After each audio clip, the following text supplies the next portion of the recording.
have to hide when it rains. I hate it when it rains. The feeling of the air makes my skin crawl, and the pitter-pattering of the droplets pound in my ear. I fucking hate the rain, how it fills me of bad memories, images of my grandfather cowering under the blankets, an adult man who fought in wars whimpering like a child as the sound of thunder shook the house. I'm so afraid of the rain because of what it brings. A monster, a curse. I was around 2 years old when my dad left. He just disappeared without saying a word to anyone. My mom did her best to take care of a baby while she was a kid herself. She was only 20 years old when she had me. She struggled so much because of me. Her parents had cut off all connections to her, but thankfully my grandparents on my dad's side were so supportive of her. We were pretty lucky. They gave us a place to stay and took care of me while my mom worked her ass off to provide for me. Eventually, my mom was able to get a great job as a secretary for some lawyer, and we were able to get our own apartment. My mom is amazing, and when I was 6 years old, she decided to finish up her college education. It was hard for her to work, study, and raise a child, so my grandfather offered to take care of me every now and then. I remember how excited I was to see my grandfather's old truck pulling up to the school to come and get me. My grandmother had passed a couple of years before, so it was just us boys in that big house. I'd stay there after school, and my mom would come and pick me up later on that night. Things were awesome. Grandpa would always let me do whatever I wanted and tell me stories of when he was a soldier fighting in dark, rainy jungles. He'd call me his partner. Just us men against the world, he'd say. There was just one thing I always found a bit peculiar about my grandpa. He was terrified of the rain. I didn't really think much of it. He wouldn't pick me up on rainy days, though it kind of inconvenienced my mom. When I was over there while it started to rain, he would grab me and take me upstairs, locking us inside his bedroom closet. We'd sit there in the dark, and he would silently sob as he'd whisper, "It's okay, partner. We'll get through this. We'll get through this." As soon as the rain would stop, he'd take a moment to compose himself, and we'd go about the rest of our day like nothing ever happened. It was when I was 10 years old when I finally asked him, "Grandpa, what happens when it rains?" He paused and looked at me with sullen eyes. What do you mean, partner?" "When it rains, we always have to go upstairs in the closet. Even when it's just a little bit of water, we have to go in there." Grandpa looked outside, up towards the clouds. Despite it being a beautiful sunny afternoon, he let out a deep sigh. He turned back to me and finally answered me. "Come on, partner, let's go sit on the couch so I can tell you a story." He slowly stepped towards the living room couch. I rushed over and grabbed his hand to help him. Grandpa was gaining some years, but when I grabbed his hand, he gripped it so tightly I felt a wave of nervousness. It took a minute, but we finally made it to the old pleather couch. Grandpa groaned as he took a seat. I shuffled up the couch to take a seat beside him. He chuckled and ruffled my hair. Grandpa's smile slowly faded as he started to stare off into the distance. His eyes began to glaze over. He looked at me and took a deep breath to prepare himself. Then he told me his story. You see, my grandpa was just a young man at the time. Just turned 22 when he was sent off to Vietnam to fight. He'd used to tell me all kinds of heroic stories when I was growing up. But this story was different. His voice was low and shaky as he recounted the tale of his youth, a young soldier who had been fighting for his country. He was part of an infantry division. His group had caught wind of a nearby village that housed Viet Cong. They had been in the wilderness for days. The terrain was so difficult for them to deal with, and the battles they were forced to fight in the jungles had left them paranoid. My grandpa's hands were shaking at this point as he described how silent the night was. Not even their footsteps made noise. They were low on ammunition as well as morale, but they trudged forward. They crept up to each of the huts and took out their lights, lit torches, and set everything ablaze. My grandpa began to cry at this point. He described the nauseating smell of smoke as the flames illuminated the dark clouds above them. He paused his story for a moment to cough uncontrollably It was as if he was back to that dark night. I patted his back, then he grabbed my hands and looked at me with his teary eyes and continued his tale. He was hesitant at first because I was so young, but he seemed determined to tell his truth. He told me that screams erupted from the crackling flames as people covered in roaring fire began to rush out of the huts. His platoon took advantage of the chaos and brandished their knives, finishing off the enemy one by one. The bodies were burning, screams echoed, then the cries of women and children began to flood their ears. My grandfather described standing there at the center of the village, slowly realizing their mistake. A woman came barreling out of her home as her body slowly burned. She slowly stepped towards my grandfather and yelled at him in a language he just didn't understand. My grandfather was horrified as she continued to yell at him until she finally collapsed to the ground. The cries and screams slowly subsided. Then the rumble of thunder came. Rain began to crash onto them. It was a monsoon. It came down so hard that the flames were quickly extinguished. The burning bodies were now piles of melted flesh, and when my grandfather looked at the woman, he realized she was holding something. He began to describe the nausea he felt, the pure guilt when he realized that she was holding the charred remains of a small baby. My grandfather began to choke up again and let out a disgusting cough. I was too young at the time, but I understood that he was in so much pain. All I could do was hug him as he began to sob. He tightened his arms around me. For a moment I couldn't breathe, but I endured for his sake and returned the hug with as much strength a child could muster. We sat there in silence for a moment until he whispered, "That isn't the worst part, partner. It got much worse."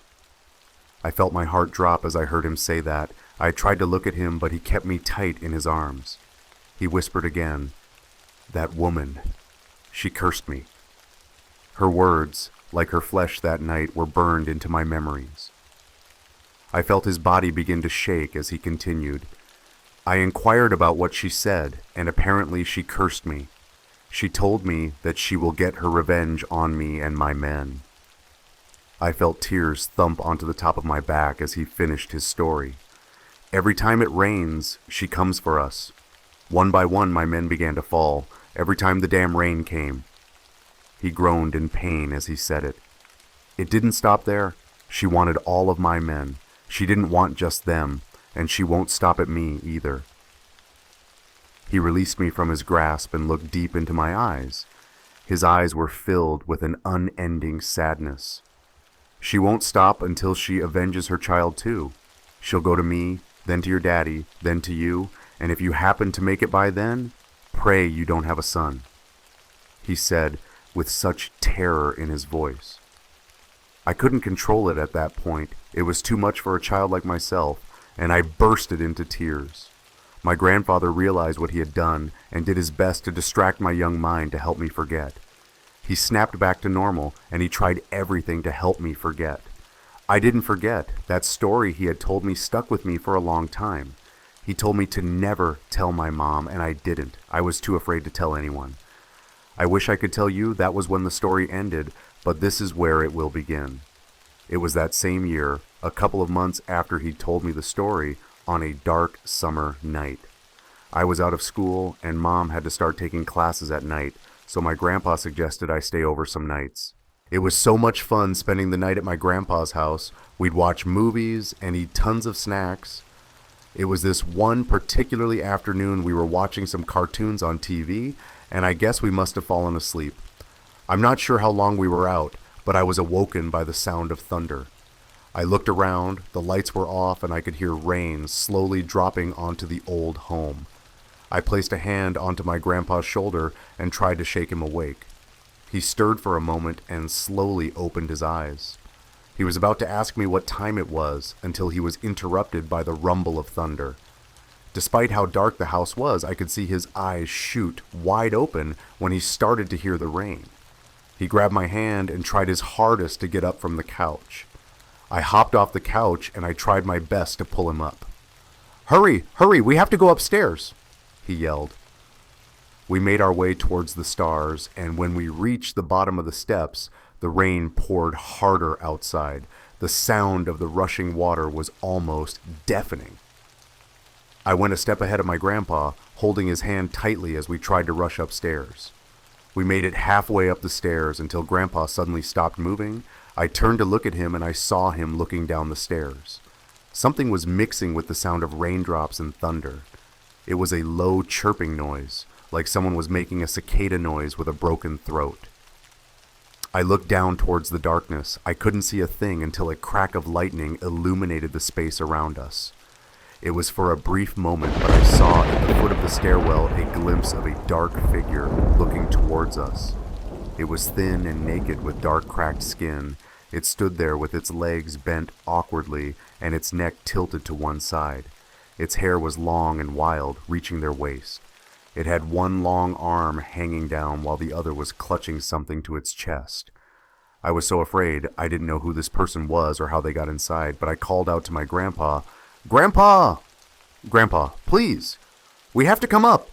I yelled, but he was just frozen in place. I felt his hands sweat and shake in my grasp.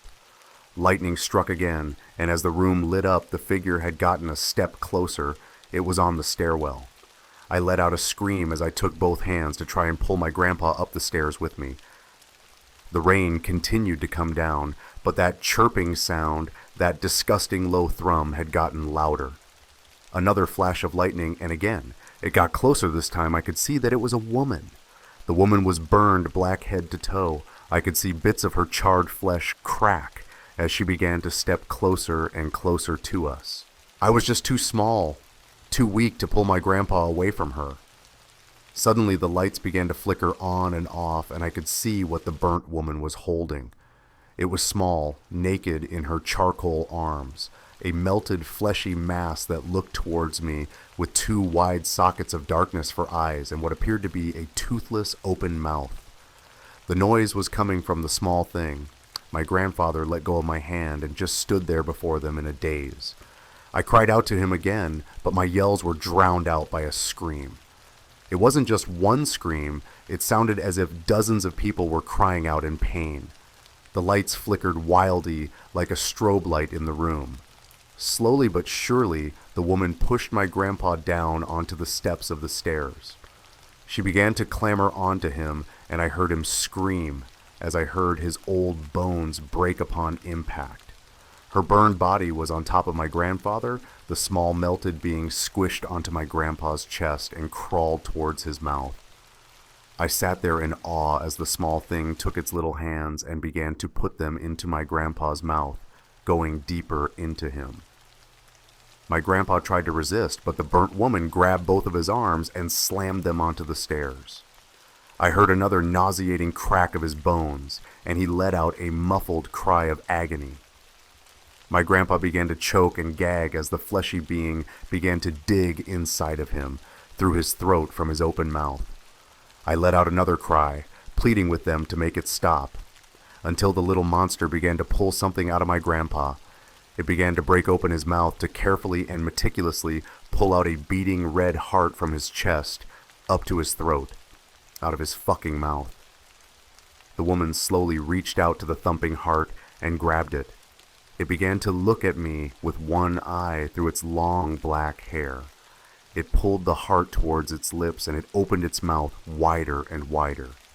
It revealed sharp black teeth within the void of its mouth and sank them into the heart. It chewed, and the blood from it spilled onto the flesh baby.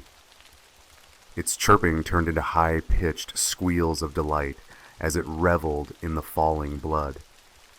After it finished chewing and devouring my poor grandpa's heart, it looked at me and licked the blood off of its cracked lips. She picked up the baby and slowly got up. The lights finally flickered off again, and I stood there in pitch blackness. I heard something roll and thud down the stairs, and with another crack of lightning, the room illuminated to reveal my grandfather, bloodied and broken at the bottom of the stairs. I fell backwards onto my butt. I just sat there in the middle of the stairwell, covered in tears, snot, and urine. I just sat there staring at the lifeless corpse of my grandpa for hours until the rain finally stopped. My mother came and found the state that we were in. She released such a blood-curdling scream, but it didn't shake me. I just stood there. The diagnosis was that my grandpa had a heart attack and fell down the stairs. Needless to say, it took a lot of therapy to deal with what happened that night. It took years and years, but slowly I was able to, at the very least, cope with it. Whenever it rains, I turn into a frantic mess as I try my best to hide from something. My mom just couldn't stop worrying about me. She pushed everything aside to stick with me through all of it. Then I became a young man. Now I'm in my late 20s, and I'm just trying to make sense of what I saw that rainy night. It really messed me up. Even now I have to skip work if it rains. I dash to a bathroom stall or something and lock myself in. I got some news the other day, though. Apparently my father had been found in the middle of the street across the country. It was raining when he had a heart attack and he ran in front of a car. I'm not sure what to do next, but hopefully those things won't find me. It began to sprinkle the other day, and I saw something creeping outside my window. Whatever it is, it's not done. It won't be done until it takes all of my grandpa's men. I'm so afraid to end up like them. I'm terrified to see those things again. I'm so afraid of the rain.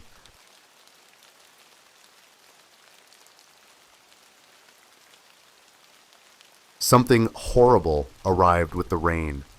I'm visiting my brother's cabin in Washington State. He let me come here after my divorce, get away from all the nonsense, and clear my head for a couple weeks. It's beautiful out here, the quaint little hut exactly what I had been expecting. It's surrounded by dense forest, and you have to take a long dirt road to reach it. It's wonderful. Before I arrived, my brother informed me that he had stocked the hut with groceries, enough to last a month if I decided I wanted to stay that long. He was leaving it up to me, knowing what hell my breakup had been. I had lost almost everything, and as a gesture of goodwill, he had extended a hand and offered his cabin to me. It was a welcome sanctuary, and upon arrival, I found myself blissfully calm. The woods were alive with sound, the creak of wood, the gentle rustle of wind through the leaves, the chirp of birds in conversation. It was all so serene. The first couple days were wonderful, and I felt like I could finally breathe again. The horrible legal battle I had been engaged in with my wife had taken the wind out of my sails. But out here I let the warm breeze envelope me with new life and energy. To my surprise, it had been beautiful the first couple days. The gentle golden rays of sunlight filtering through the canopy of green overhead. The first 3 days I spent a lot of time walking through the woods, isolated from everything and everyone. I was alone out here, a stranger to the surrounding green kingdom. I let my mind wander free from the chains it had been bound with, my thoughts drifting towards what I would do with my new life. Possibilities began to blossom before me, and I actually started discovering hope in my future again. But then the rain came. I had heard on the news that a 7-day storm was headed my way, so it came as no surprise when the sky darkened. As a resident of Washington, I was no stranger to long bouts of rain, and this was no different. I had just finished eating dinner when the rain started, gentle pitter-patters on the roof that eventually evolved into a full-blown gale. I started a fire and pulled a chair up to the window, watching the storm. It was cozy, and I found peace in watching the chaos that I was protected from. And then I heard something on the roof. I cocked my ear to listen, the small cabin lit only by the glow of the fireplace. At first I thought it was just the rain, but after a few moments I realized it sounded like someone was running around up there. I didn't know what to make of it, assuming it had to be some kind of animal, but it sounded much bigger. I grabbed the blanket off of the chair I was sitting in and pulled it up to my chin, creeped out by the noise. After a little bit, the sound stopped. My heart was in my throat and my eyes darted to the front door. Thunder boomed overhead and I suddenly felt incredibly far away from civilization. I shivered, despite the fire, and turned my eyes to look out the window I was sitting in front of. Lightning flashed and I suddenly leaned forward, heart racing. Something wasn't right out there. I thought my eyes had to be playing tricks on me. and I anxiously waited for more lightning. I forced myself to calm down, sure that what I had just seen was paranoia brought on by fear. The world was illuminated once again by a bright blast of lightning, and my eyes went wide. Mere feet from the window, the rain seemed to bend around the shapes of three invisible figures. They stood about 6 feet tall, the rain outlining their still forms. I swallowed hard, waiting for another blast of lightning, and when it came, the shapes remained. They were immobile, and I suddenly felt eyes on me, as if they had come with the storm to watch me. I retreated from the window, feeling exposed and afraid, and went and sat on my bed. I was terrified, so shaken by the bizarre forms that I began to have a hard time breathing. I took a few long, deep pulls of air, willing myself to settle down. As my heart rate slowed, I started convincing myself that I had imagined the shapes. Between the rain and the dark, it was easy to mistake shadows and shapes that weren't actually there. Just as I was about to get back up, I heard something walking on the roof again. I gripped the sides of my bed as I listened to the heavy footsteps walk closer and then finally stop directly over my head. I crawled between my covers and held my breath, eyes wide in a panic. What the hell was out there? Another flash of lightning lit the sky, and I glanced at the window. It was right there, its invisible form parting the rain like a curtain. It was watching me. I squeezed my eyes shut and pulled the covers over my head. I heard myself whimpering and slapped a hand over my mouth. What were these things? What did they want? And then a thought slammed into me with the force of a locomotive. Where was the third one? And that's when I heard the front door crash open. I cried out in fear, shaking like a child as heavy, wet footsteps walked across the cabin towards me. It stopped by the side of my bed, and I felt drops of water falling from its body onto my blanket. I could hear it breathing, a sucking sound pulled deep into its moist lungs.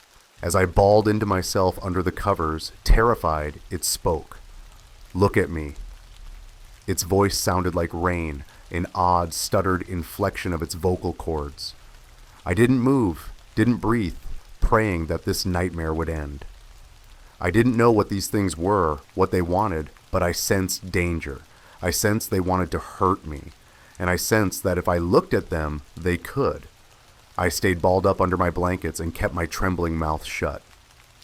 "Look at me," it repeated in the same wet voice, its words dribbling from its mouth like running water. Again, I didn't move. I was absolutely paralyzed with fear. I kept my eyes closed and the blanket firmly over me. My stomach churned with terror and my breath was hot in the enclosed space. I don't know how long I waited. Eventually, I heard the thing retreat, slamming the door behind it. Even with it gone, I remained where I was, refusing to move. I listened to the rain crash down above me, the relentless storm never ceasing in its violence. I don't know if I fell asleep or passed out, but the next thing I remember was opening my eyes to dim gray light. I hesitantly pulled the blanket from me and surveyed the cabin. The fire had died out and the scene before me was still in the early morning light. The rain still thundered overhead as sheets of it were driven from the dark sky. I slowly got out of bed and went to the window. "Please," I muttered, voice cracking. The three figures stared back at me, the rain outlining their still figures. I dropped to the floor, out of sight, a hand to my chest. I crawled over to the small kitchen and reached up to retrieve my cell phone. It wasn't there. I jumped to my feet, scouring the surface for where I knew I left it the previous night. It was gone, but a long, wet, dark smudge stained the wood, starting at the center and running to the edge. That thing had taken my phone. I was trapped. "What do you want from me?" I screamed. "What the fuck do you want from me?" The storm offered me no answer. "Leave me alone," I whispered. "Just leave me alone, please." It's been 3 weeks. The storm hasn't ceased. I don't know what's happened. Something is seriously wrong. The sky remains a dim gray, the day-night cycle stuck in some horrific limbo. I don't think I'm ever getting out of this cabin. I'm almost out of food, and I wonder how long I can last before starvation drives me outside these walls. They're still there, the endless rain painting their figures in the air. They watch, always. They watch. When I hear one of them running across the roof, I sprint to my bed and bury myself under the covers. As soon as I do, another slams the front door open and comes to stand over me. It tells me to look at it, commands me to look at it. I can't. I won't. Something about its voice has begun to sound familiar. The more it speaks to me, the more I have begun to recognize it. It sounds like me. And last night, when one of them was standing over my bed, it said something different. It told me that things should have been different. It told me it was disappointed in the way my life had turned out. It told me I needed to acknowledge my mistakes. It told me it was time to let another one of them try.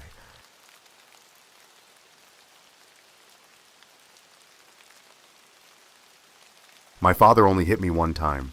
Open palm across my jaw when I was 7. Once in my life, been 40 years, but I can still feel it. The sound of the slap, the sting, and the shock. I'm sitting now right where it happened. At the window, halfway up the stairs of my childhood home, remembering the look on his face as he struck me. For years, I thought that expression was anger. I was about as wrong as you can get. I'm alone in the house.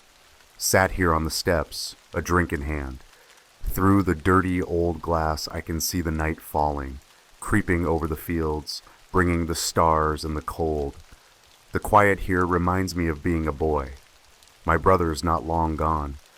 He had a lot to say tonight, which ain't like him.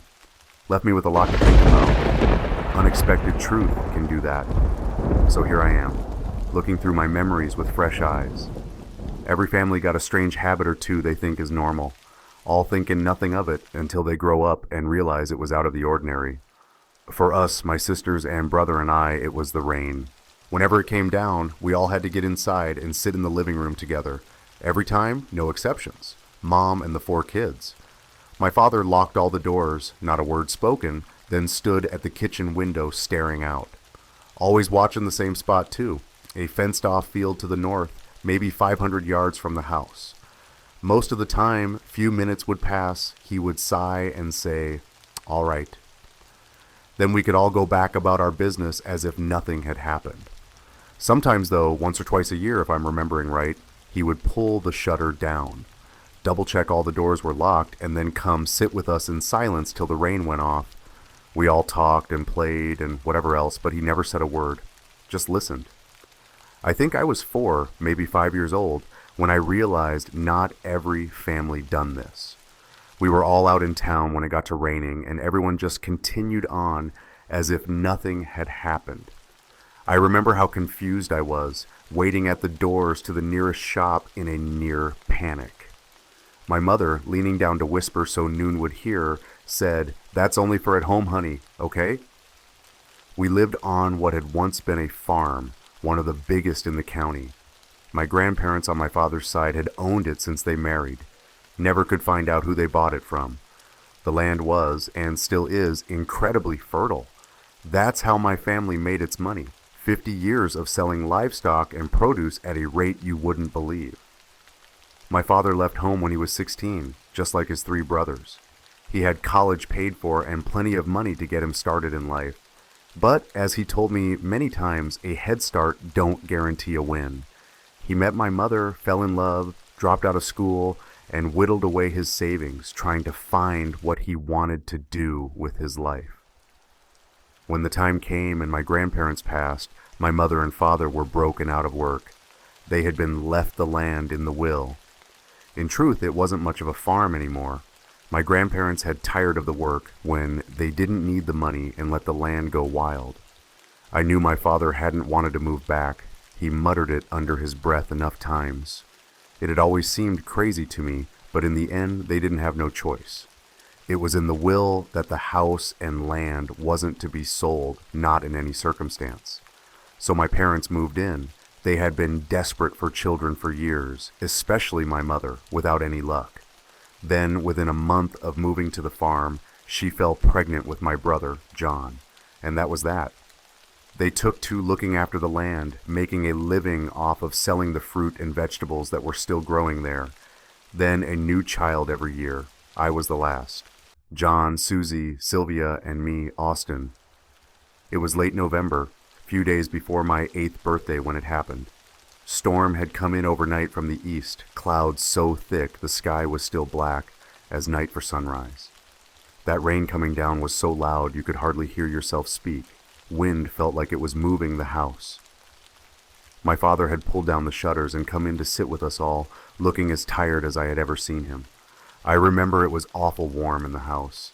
I was sat in my mother's lap and we had both dozed off. My brother was drawing with that colored pestle set he loved, the girls playing some board game I've forgotten the name of. I woke because I needed to go to the toilet. I slipped down off my mother's knee and saw my father had also fallen asleep. First and only time it happened. I didn't want to wake them. I knew it was wrong, that I shouldn't leave the room on my own, but I don't know. Why do little children do the things they do? I crept out. No one even raised their heads. I felt it when I reached the stairs. I've tried to describe it before, but I can't find the words. Something cold and heavy, pulling at me from out in the rain. It seemed to flood in through the window, an invisible wave, reaching, searching, calling. Just a feeling. I walked to the window. In the memory, the world seems very far away, like I was walking in a dream. I looked out through the glass, through the sheets of rain across the darkened fields. There was something out there in the shadows of the clouds. It saw me. Then my father hit me. I didn't wake for almost a day. My mom was holding my hand. Clear from her face, she had been crying. It wasn't like waking from a regular sleep, I remember that. Everything seemed darker somehow. Things held in my hands still felt far away. Voices came to me as if through water. Hard to explain it. My father apologized, sat down with just the two of us and said he was sorry about hitting me, but he had no choice, and I was never to do that again. I had to understand, to swear to him, when it rained in those fields, I wasn't to leave the living room. I promised. For weeks after I would wake in the night, shaking and screaming. When my sisters asked me what I had dreamt about, I could never tell them. In all honesty, I didn't know. All that was left was that call, that pulling inside, and the feeling of being watched. My brother took a turn to sit with me one night until I could get back to sleep. I remember him asking me, "Why did you do it, Austin?"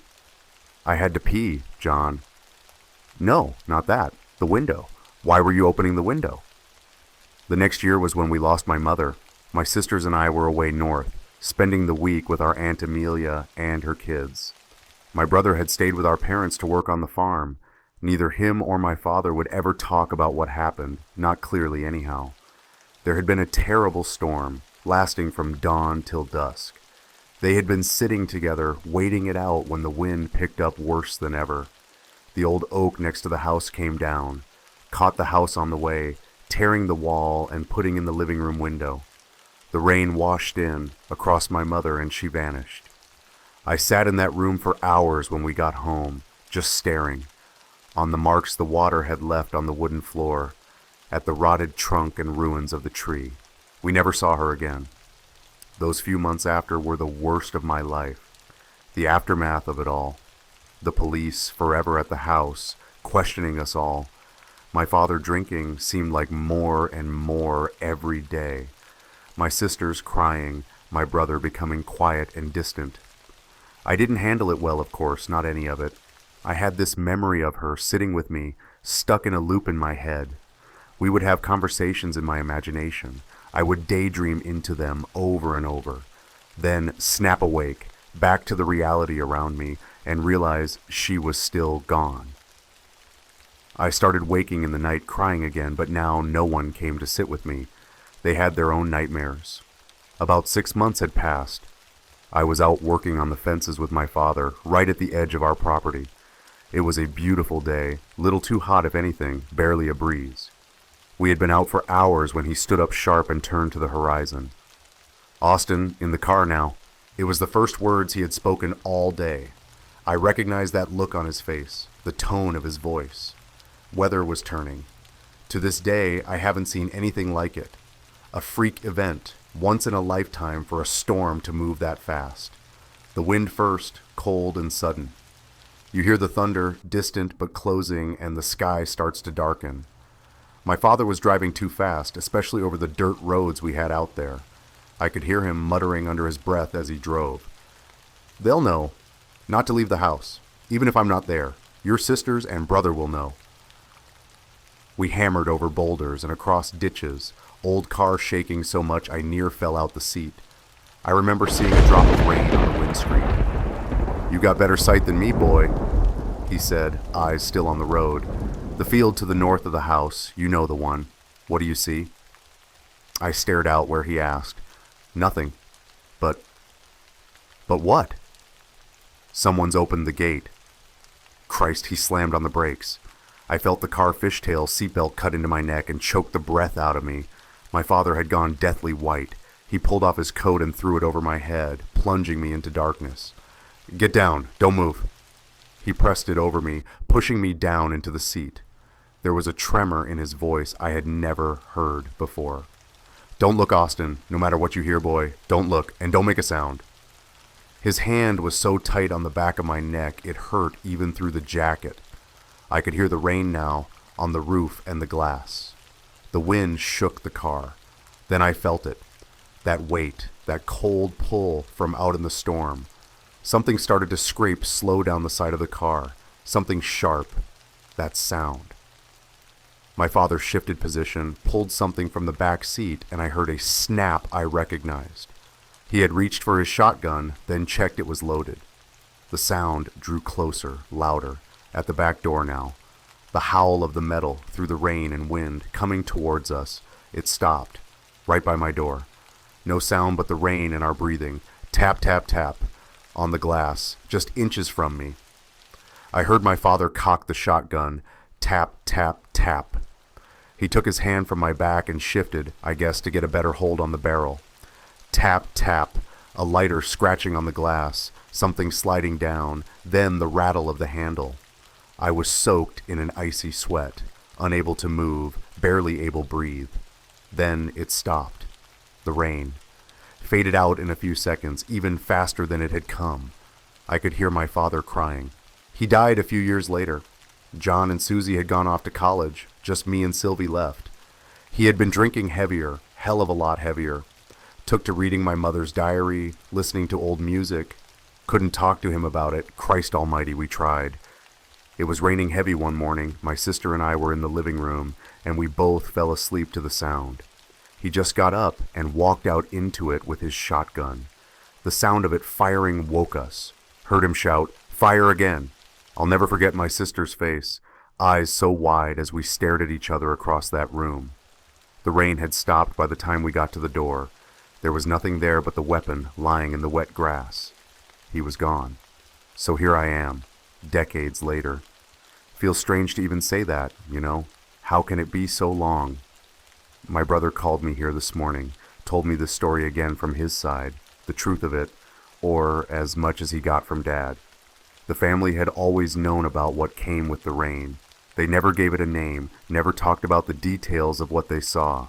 Came with the land, like a deal you signed up to by living here.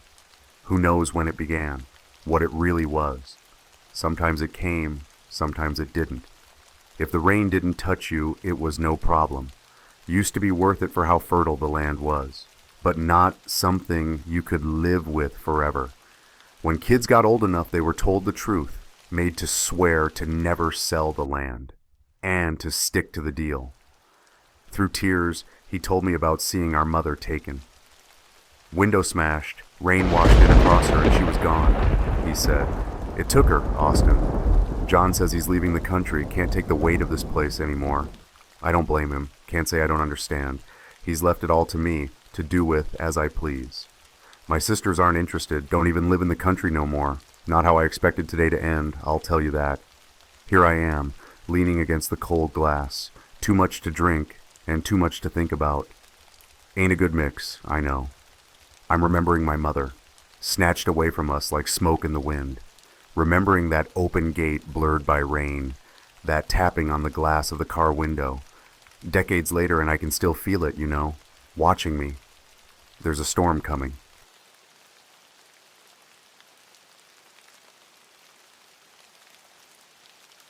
A rainy night I'll never forget. Okay, so this all started last week when I started working at this new pizza place. They had an opening and it was really close to my home, so it was perfect for me as a student. It's a small local chain in the greater Toronto area.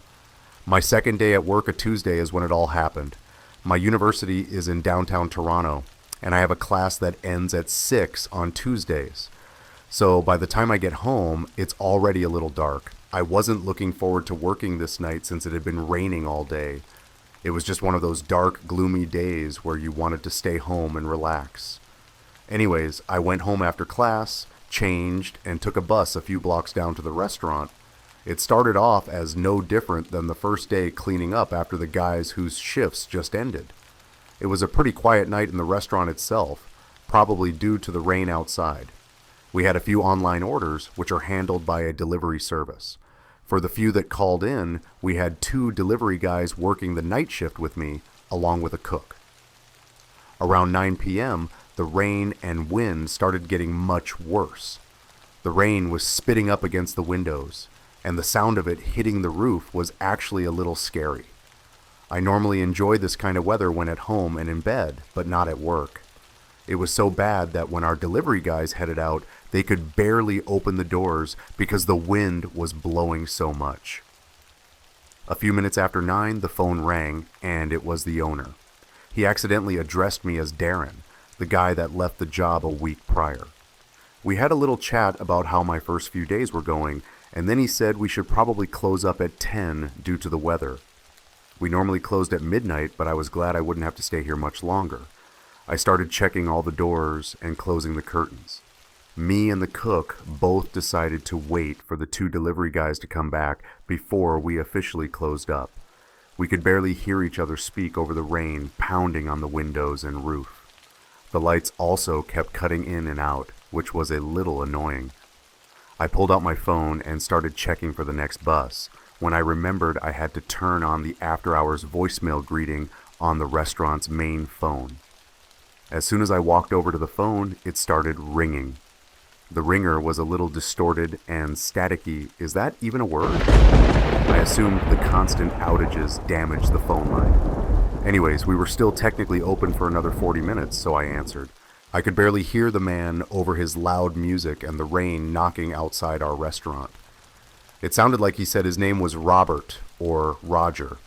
He asked us if we had anything ready-made since he didn't want to wait too long. I let him know we had plain cheese pizza and some pepperoni, but they were going to be reheated. He said that was fine and gave me his address. Thankfully, he didn't live too far from the restaurant itself. As I hung up the phone, it rang again. It was one of our delivery guys. He said the roads were shut down where he was and he wasn't going to be able to come back. We checked with our other delivery driver and he said the same thing. They were both going to drive straight home. I decided I'd deliver the pizza myself, and we'd close up as soon as it was ready. The man's address was an apartment building a few stops from my house, so it wasn't too inconvenient for me, but the weather certainly was. We locked the door at 9:45 p.m. The wind had calmed down, but the rain was still going. I ran to the bus shelter and checked my phone for the next one, 5 minutes. I have to admit, it was really relaxing sitting there as the rain was hitting the glass panels of the shelter. I noticed an elderly man crossing the street to the same bus shelter when suddenly all of the lights in the neighborhood went out. The lights pulsed for a few seconds and you could hear the buzzing, arcing sound. It stopped a few seconds later and stayed on. I didn't see where the old man went, but I did notice my bus in the distance. I got on the bus, and the driver made an apologetic comment about how the bus was running late due to the weather, which I didn't even notice. It turns out I was waiting for almost 20 minutes. I went 4 stops past my house until I reached an apartment complex with buildings. The customer lived on the 14th floor of the building closest to the road. Even with the heavy rain, I heard some loud music coming from the building as soon as I stepped off the bus. I tried to look up to see where it was coming from, but the rain was blowing in my face. I ran across the road and straight into the building. There was a man with a mop and a radio in the lobby, and he had kept the lobby door open. I walked in towards the elevators, but I hesitated when I remembered the power had been cutting in and out all night. The last thing I needed that night was to get stuck in an elevator, but I also wasn't about to walk up 14 floors to deliver a $15 order. I got on one of the elevators and headed up to the 14th floor. I noticed the music was getting louder and louder as the elevator was getting closer. I got off the elevator, found the door, and as I suspected, the customer was the inconsiderate one playing loud music late at night. I knocked on the door, and a short old man answered. He opened the door with his back towards me, took the pizza, and walked around inside. He didn't have any lights on, so I couldn't see what he was doing. I knew the restaurant had a policy about delivery drivers not entering anyone's home, so I waited patiently. I was starting to get a headache from the loud music when I saw a hand out from behind the door with the money. I leaned in, took the cash, and walked back to the elevator. As I was waiting for the elevator down, I couldn't shake this strange feeling that I saw this guy somewhere before. He almost looked exactly like the guy crossing the street from earlier in the night. I assumed it was my brain messing with me since I barely saw what that old man crossing the street looked like. Also, I barely saw what this guy looked like in his dark apartment. I think it was the height that was making me curious more than anything else. It almost looked like they both had dwarfism. I could hear an elevator coming, but it was one going up. There, definitely people inside, and I could hear some voices over a radio, like what the janitor had in the lobby. Suddenly, the power went out. I turned on the flashlight on my phone and decided to take the stairs down. About halfway down, I heard a door opening from a few floors above and squeaky footsteps coming down. I looked up through the gaps in the stairs and couldn't see any lights. I suddenly heard more footsteps, and they got quicker, so I instinctively started running down too. The whole thing was kind of creepy, but I made it to the lobby and didn't see anyone come out of the door behind me. I saw the same cleaning man in the lobby again, and I mentioned the loud music. The man seemed to completely ignore me, but I found it too awkward to mention it again. I headed out the front door, and rain was still coming down. The bus shelter was only a few steps away, but my shoes were already soaked by the time I made it. I sat inside and leaned over to take off my shoes. I was about to take off one of my socks when I noticed something out of the corner of my eye. There was someone else in the same bus shelter. I flinched for a second when I realized, and tried to play it off by coughing. It was a short man standing in the corner with a parka on. He was standing backwards, facing the building rather than the road. His hood was up, but I could make out his face in the reflection. His mouth was open with his teeth biting down, and his breathing was fogging up the glass. He stood there still the entire time without saying a word. I stared for a bit until the bus showed up. The bus was abnormally full for this time of the night, but there were still a few wet seats available. I didn't see the man from the bus shelter get on. As my stop got near, I asked the driver if he could stop a block before my stop so I could get to my house quicker. He agreed and let me off. As I was walking to my house, I heard some loud footsteps on the sidewalk behind me. I turned around and it was the same man from the bus shelter at the apartment complex. I stopped walking and pretended to check my phone, thinking he was following me or trying to see what house I went into. However, he wasn't. He immediately crossed the street and got on a bus heading in the opposite direction. After that, I went inside, took a shower, and went straight to bed. I woke up at 9 a.m. the next day, feeling like I was hungover. I was sure I was getting sick from running around in the rain the night before. As I normally did, I checked the Twitter account of a local news channel. There was no rain expected that day, but there was an alert about buses detouring due to a police investigation nearby. I didn't have classes until the afternoon, so I went for a walk outside. I grabbed my DSLR just in case I spotted something cool. I had actually sold some footage to this same news station before. I was only about 3 blocks away from a large crowd when I realized the police had taped off the area in front of the apartment complex. It was the same building I went to last night. I couldn't get any closer, so I took out my camera and zoomed in to get some pictures. There wasn't much happening, just a few cops walking around. I noticed the balconies of some of the apartments were covered in a thick black muck. There was clearly a fire that spread to some of the units in the middle of the building. I asked around to see if anyone knew that happened. A lady walking some dogs told me there was a fire last night in one of the units. The apartments were mostly occupied by seniors, and it looked like they all made it out. She was a little worried that the police were still hanging around, though. She thought that maybe someone didn't make it out and had died, or maybe the fire was intentionally set. She also mentioned there was loud music coming from one of the units in the middle, which the firefighters seemed to treat as a call for help. I went back home and sat there thinking about the night before and how crazy it was that I was in that building before the fire started. I was thinking about the dog walker's comment about music and wondered if it was the same old man I had delivered the food to. I checked Twitter to see if anyone was talking about it, and some people claimed to have seen the police removing a body from the building. I didn't go to class that day and just stayed home watching TV and checking my phone for more details. Later that night, the police gave an update on the news and identified the victim as a female in her 70s. The reporters interviewed some of her friends in the building. I recognized one as the man that was cleaning the floors that night. He said that she had just lost her husband in a crash recently. They had lived together in that same apartment for over 20 years and were married for almost 40 years. They interviewed a woman who showed a picture of the couple, and the man looked just like the person I saw in the apartment that night. I couldn't sleep. I kept thinking about the man in the apartment, and the music kept playing in my ears. I started to wonder if it was the same man I saw on the road and in the bus shelter. I'm not a superstitious person, but I was seriously wondering whether it was the ghost of that man that answered the door. Did he want me to go in and help his wife? But even then, why would you call a pizza place and not the police or a neighbor? It didn't make any sense. I went to work the following day, and out of curiosity, I checked the phone to see if a call actually came in.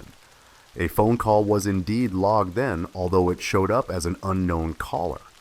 One of the other guys on shift noticed me checking the phone and asked me if I got the call the last night I worked. I asked him what he was talking about, and he said that the other guy that used to work here kept complaining about a prank caller that started calling every night about 2 weeks ago. It was just someone blasting music through the phone every night, and the guy got into a habit of just hanging up every time someone called at that time. I asked him for the contact details of the previous worker and added him on Facebook.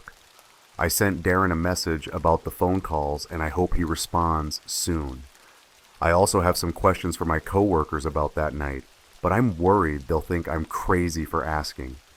I just started this job, and I don't want the reputation as the crazy guy. Hopefully there's a simple explanation for all of this.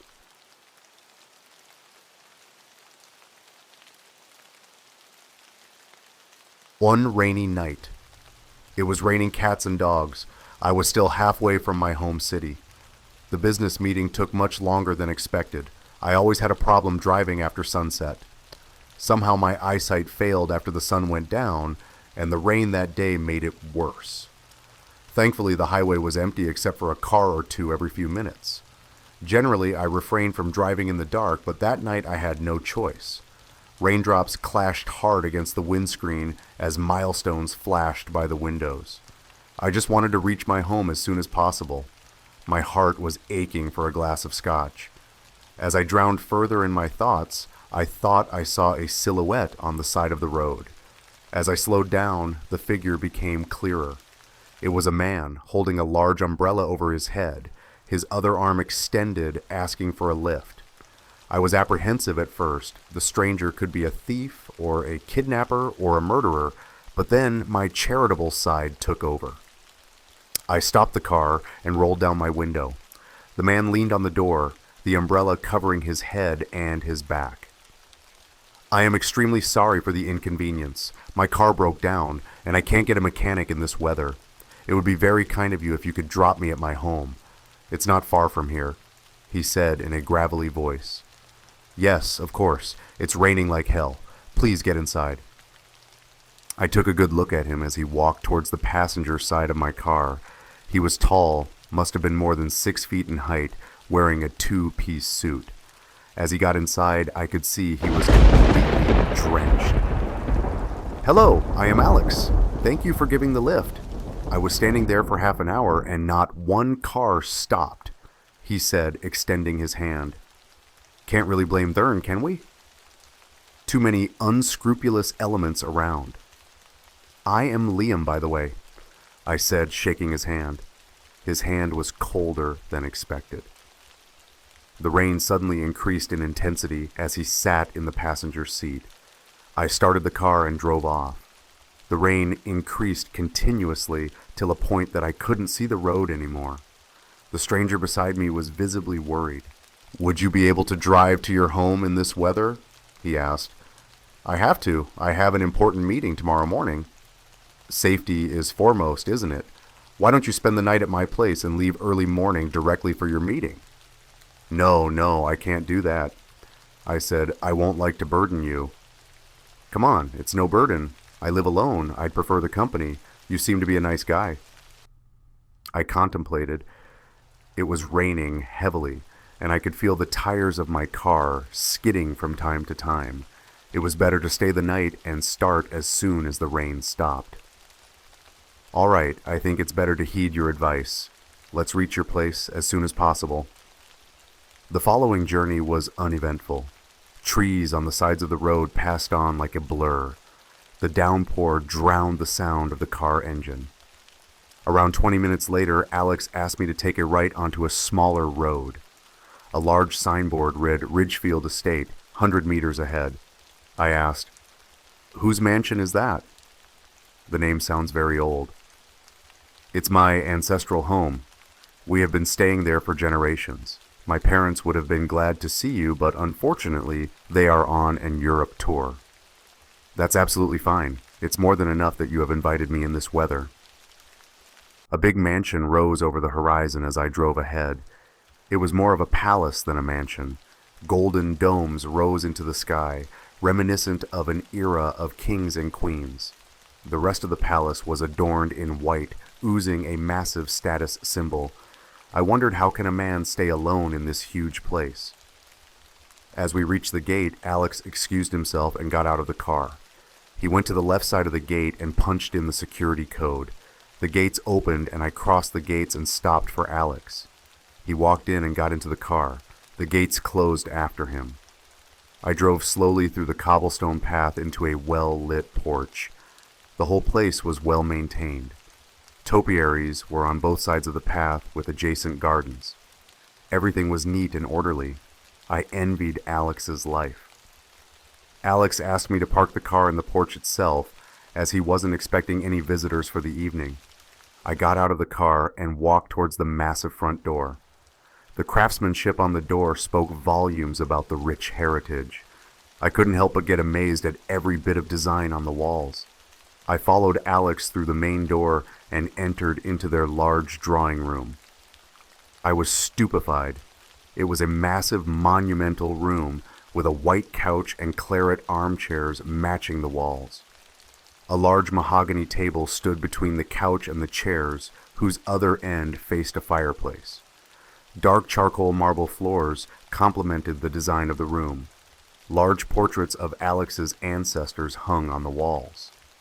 At the other end of the room, a large staircase led to the first floor. Just below the staircase was the liquor cabinet on one side, and on the other a showcase adorned with showpieces and various trophies. Alex beckoned me towards the couch. "I'll be back after putting on something dry. Please have a seat." And he climbed up the stairs. I walked towards one of the chairs and sat down. I was busy checking emails on my phone when Alex came down, dressed in pajamas and a nightgown. "Would you like some scotch?" I was delighted to hear those words. Yes, I'd love some. He took out 2 glasses from the liquor cabinet and a half-filled glass bottle. He put down the glasses on the table and poured the drink till both the glasses were half full. He sat down with his glass in his hand. I took my glass and said cheers. "I never expected this night to turn out this way," I said. Me neither, but I am glad to have the company. Staying alone in this big house is quite boring.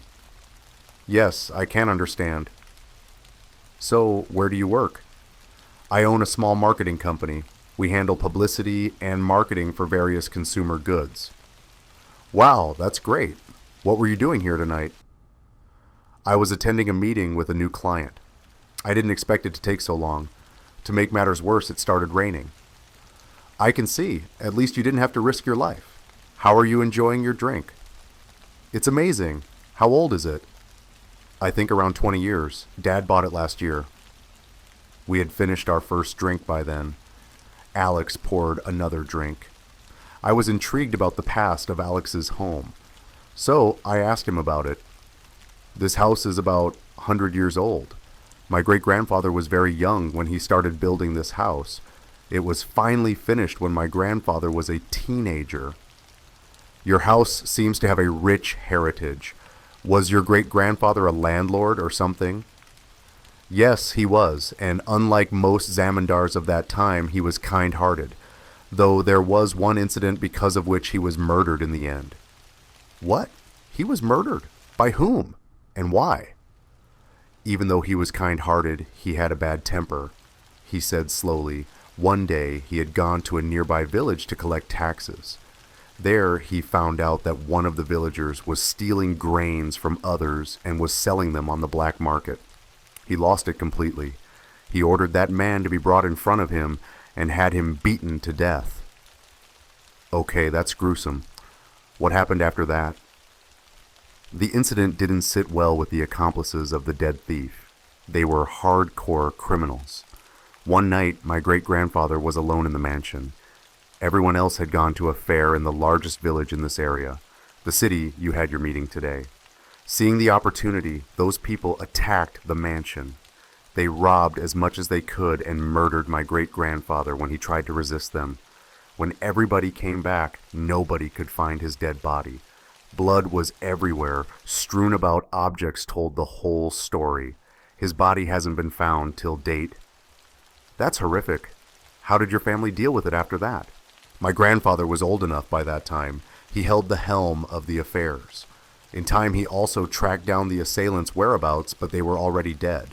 Rumors said that all of them died under mysterious circumstances. Wow! It sounds like some ghost story.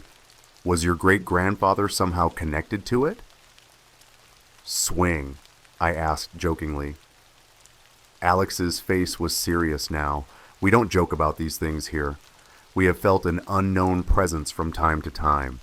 I am not comfortable talking about it. I am extremely sorry, but you are telling me that the mansion is haunted.